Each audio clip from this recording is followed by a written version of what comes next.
And let's go to last night in Minneapolis, where there was so much on the line in Game 6, Alan, of this second-round series. Wolves trying to keep their season alive. Denver would come out hot early, and then the Wolves would just take the game over completely. Anthony Edwards getting it started. Yeah, he was plus 43 in this game, but he also gave credit to the return of Mike Conley, which freed him up defensively in this game. Conley played great. Karl Anthony Towns played very well. You see here the Wolves putting together a 9-0 run to start taking control of the game, and then it continues. Here we go, Naz Reid, and then we got Jaden McDaniels, and the Wolves are up by 15 points. 18 fast break points. Look who was running a lot harder in this game. Who was the desperate team? It was Minnesota, who hadn't won a home game yet in this series. And now they have Edwards burying a three. Wolves have a 19-point lead at halftime. Would the Nuggets come back in the second half? That's the question. The answer, definitively no.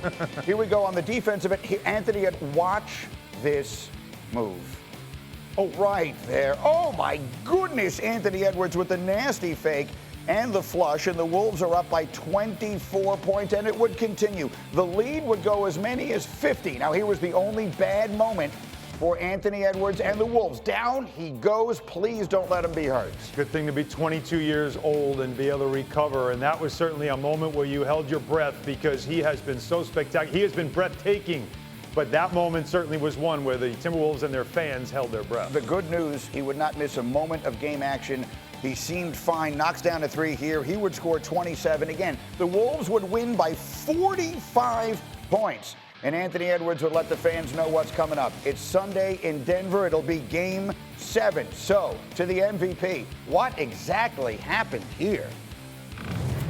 They beat our ass. They were better than us in every segment of the game.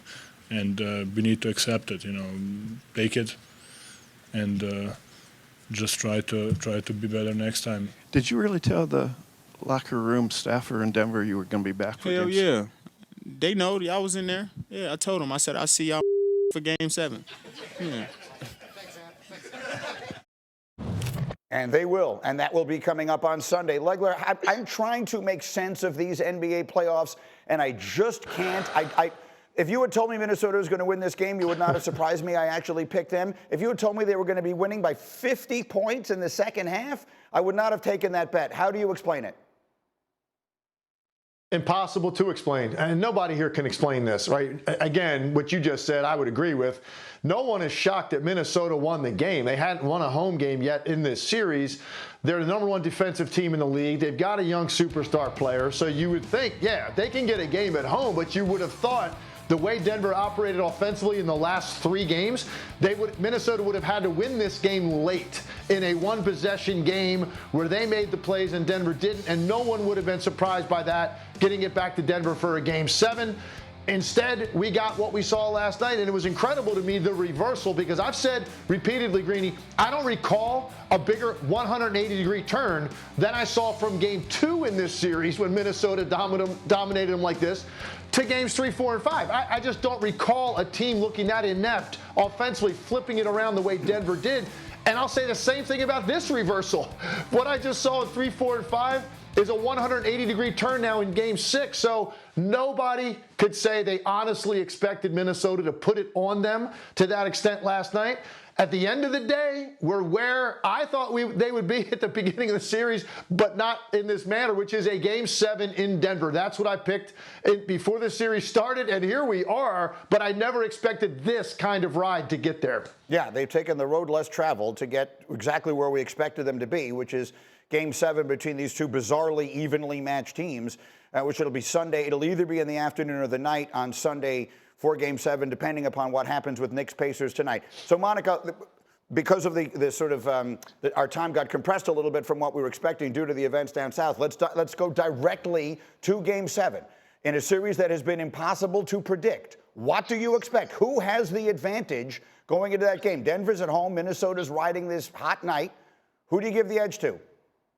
Greeny, advantage, momentum, Uncle Mo, as it is affectionately called, is sitting courtside and watching, eating popcorn. I don't know who has the advantage. You could argue that perhaps the Nuggets have a slight advantage because they're going home, but literally based on what we've seen in this series, if you told me that Anthony Edwards certified himself that the conversation of us comparing him to Michael Jordan is appropriate by coming in and leading his team into a victory, taking it away from the defending champs, I'd buy it. If you told me that Nikola Jokic and Jamal Murray were like, nah, let's remind you who we are, I'd totally buy that too. And so for me, I legitimately do not know who has the advantage in this one. I think the Minnesota Timberwolves are growing right in front of our eyes, and they are quite all right being the villains if they need to be. And then we're really seeing how do the Nuggets respond when they've been tested. Yes, they responded after the first 2 games, but the big response is looming on Sunday.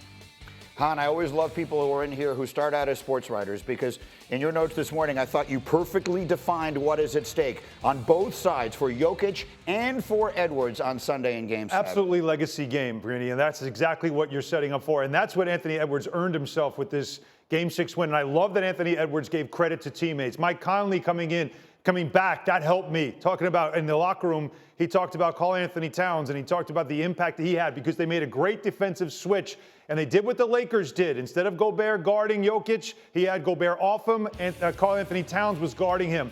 So all those things that Anthony Edwards has done shows as a young guy, he's a leader. Game 7 on the road. You talk about don't want to make comparisons to Michael Jordan. Sorry, you win that game. That comparison continues. But for Jokic, another legacy game. We talked about it going after being down 0-2, going into Minnesota. He's got to play. He's got to show up. He did. But there's an interesting stat that I saw on Basketball Reference that blew my mind. This is now the 15th time a current MVP will play in a Game 7. The previous 14 times, the MVP lost 8 of those 14. So history doesn't suggest that it's going to go well for Jokic. And he appeared to injure his elbow and was favoring it and hurt it. And whether that was the reason or not, he wound up shooting 4 of 18 last night, 2 of 7 from 3. Here's the play. You're going to see him coming across, and there runs right into Gobert. So that obviously is a huge factor in this. He was concerned after the game. Doesn't sure how he was going to feel for Game 7. That's huge. That's exactly right. He said afterwards, hopefully they'll get me to a place where I'm right. And when you first saw this here, you thought, oh, my goodness, he's not going to play. He did play the rest of the night, but he clearly wasn't himself. That's a huge factor. Legs, who do you expect to win this unpredictable battle in Game 7 Sunday? Yeah, look, I agree with a lot of what Monica said, and Alan that's a great number with the Game 7s by an MVP, and they've lost 8 of those. I'm curious, I don't know the data, how many of those were at home, because I think we know historically what Game 7s look like typically. The vast majority of those games are won by the home team, and in this situation, I know what Minnesota has done to them in 2 games in this series, but I'm going to bank on Nikola Jokic. At the end of the day, who do you trust the most in this situation like this? I'm going to go with Nikola Jokic, and I'm going to go with home court advantage. But, this is a legacy game, and this also could be the inside track to winning an NBA championship. Who wins this game?